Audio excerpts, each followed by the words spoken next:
Morning, good afternoon, and or good evening. Whatever time you find this video, I hope it finds you well. We're going to use Plunder the Graves. The commander for this set is, for this particular Commander 2015 box, is Merrin of Clan Nil Toth, which I hope is some kind of a nod to tooth and nail, and perhaps even claw.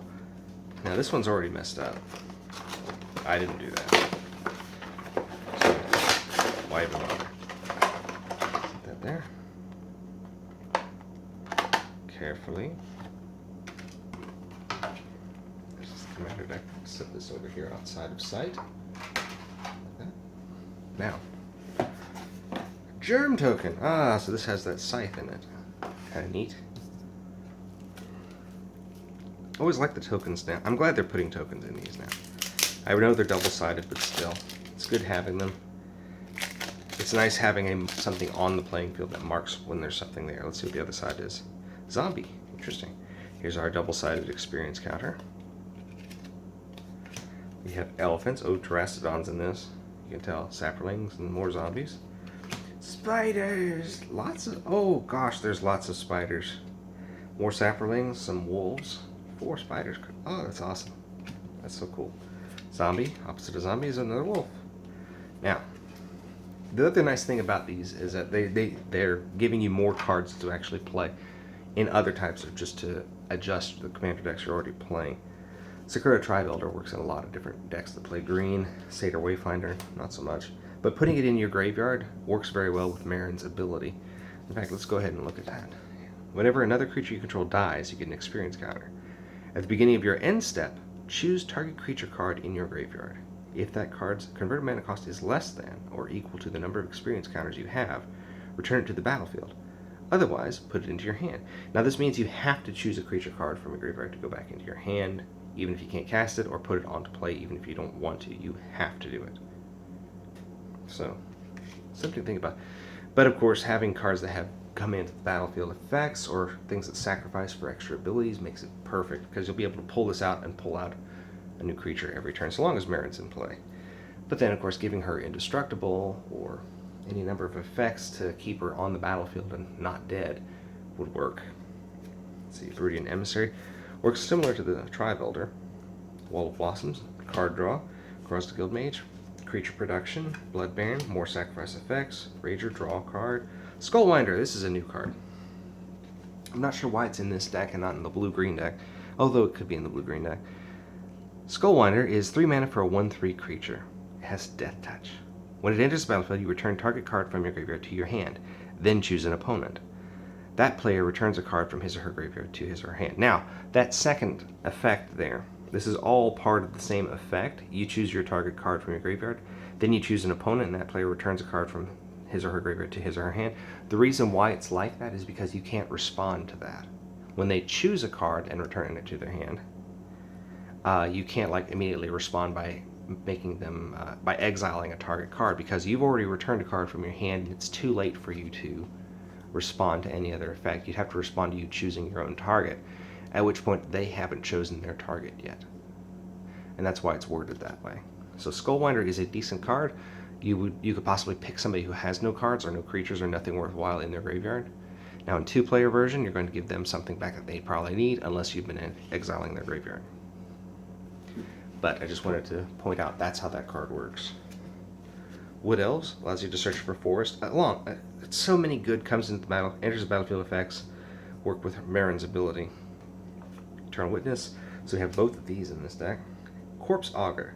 When it dies, you draw X card and lose X life, where X is the number of creature cards in target player's graveyard. So you can choose your own graveyard to get extra cards out of it. You have any number of sacrifice effects for that. Interesting idea. But of course, if you're playing Merrin, you don't have very many creatures in your graveyard, because you are at the very least pulling one out or putting it in your hand every turn. Shriek Maw destroys non-artifact, non-black creatures, and you can evoke it into play. The evoke part forces you to sacrifice it, so it would trigger her first ability, giving you an experience counter. Then in a turn, you can pull it back up, even if you don't have enough experience counters, or you can put it back into play.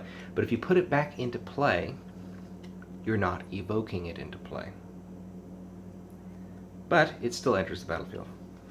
So it still destroys a non-artifact, non-black creature. Indrik Stomp Howler destroys target artifact or enchantment. 4/4 for 5.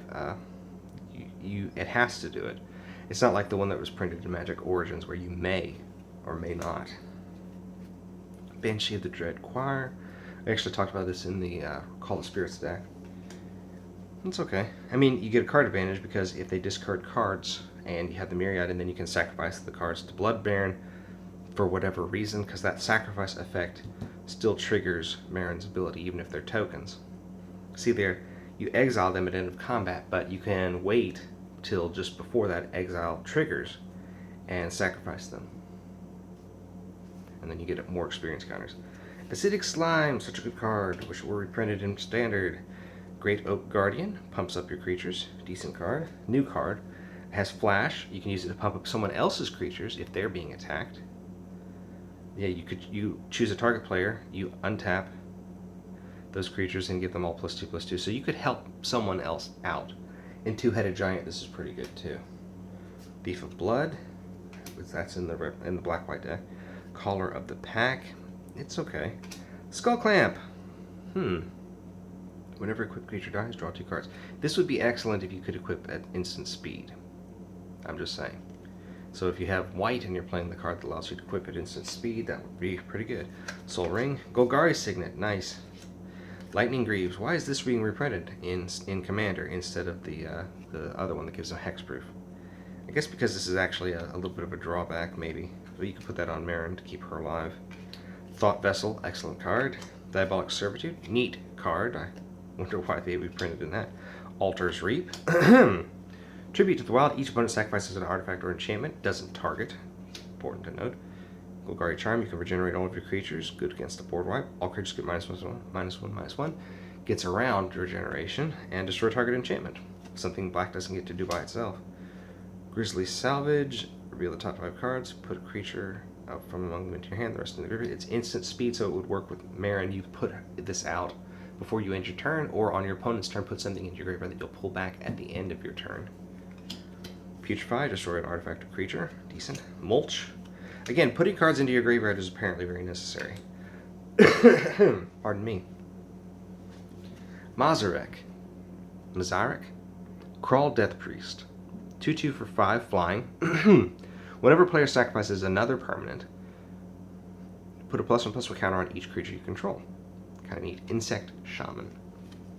I was kind of hoping this was actually Deathrite Shaman. I'm just saying, because of the whole skull and things going on, but not. It's definitely not. Jared Golgari Lick Lord. 4 mana for 2/2. Gets +1/+1 for each creature card in your graveyard. Excellent in this type of set, except her ability kind of pulls them out of your graveyard, but you have sacrifice effects, so whatever.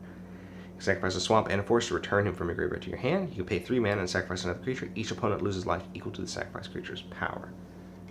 So if you have things that pump up all the power of your creatures, like Mazarek, you could have a way, because it's each opponent that loses life. So this is a good way to win in a multiplayer game, just outright. Champion of Stray Souls from Theros Block. Interesting way to do it. You can put it on top of your library from your graveyard, but I don't know why you'd use it if you have Marin.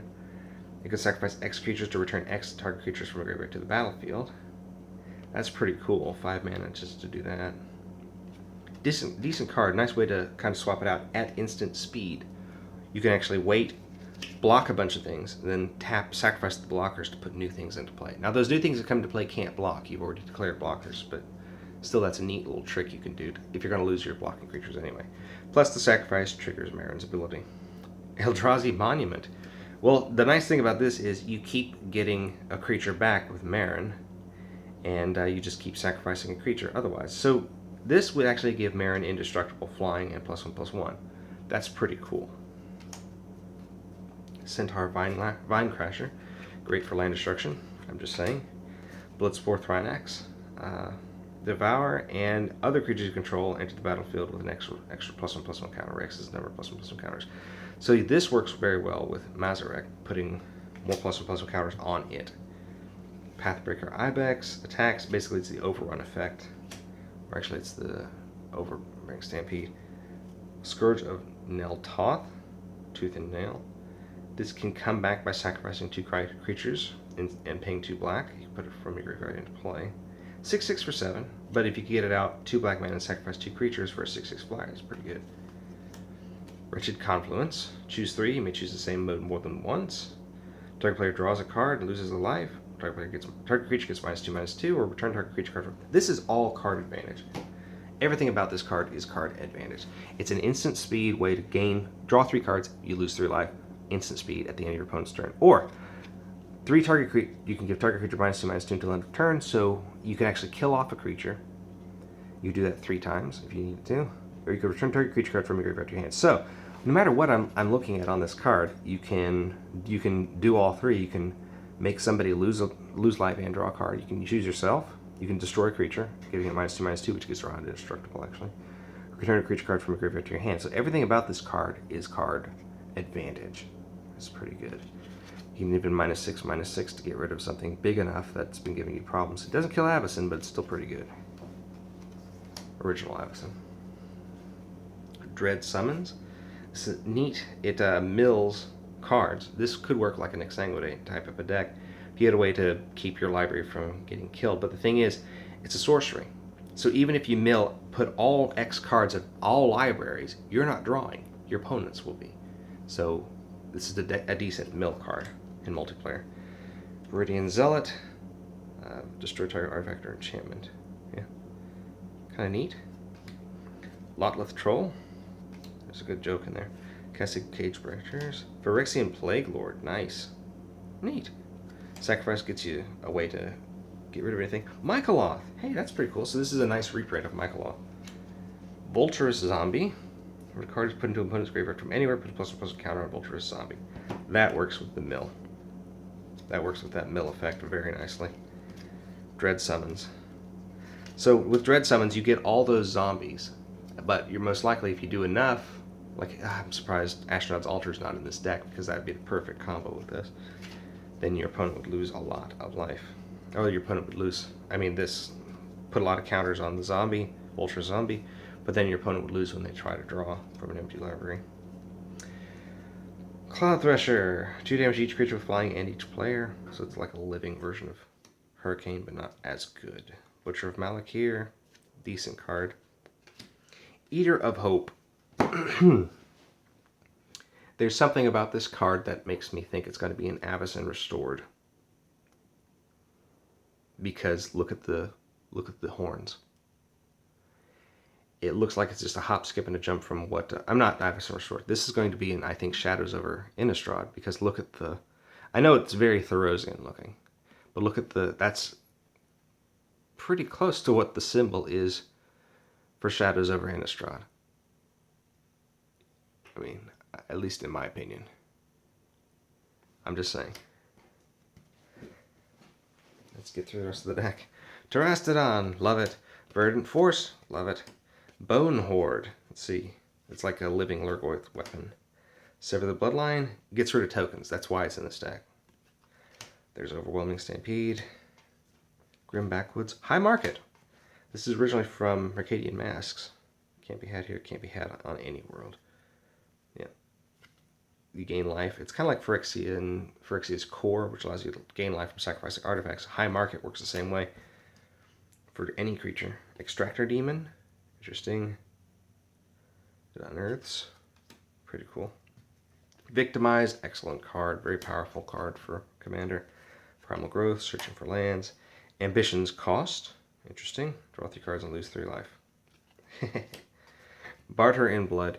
Each player sacrifices 2 creatures. It doesn't hurt you because you're going to get them back. And it's a sorcery, so you'll get it back at the end of turn. Rise from the Grave. Spider Spawning. Nice. And he has Flashback. We have all these basic lands. There's more than just basic lands. We also have Vivid Grove, Vivid Marsh, Command Tower, of course, Evolving Wilds, Golgari Guildmate, Golgari Rot Farm, Jungle Hollow, nice, Polluted Mire, Slippery Karst, Tainted Wood, and Terramorphic Expanse. And that is the deck. Not bad at all. Plunder the Graves. Decent deck, a lot of interesting cards. Well, I hope you enjoyed the video, and I hope you're having a wonderful morning, a wonderful afternoon, and or a wonderful evening. And I hope tomorrow's even better. Take care, everyone.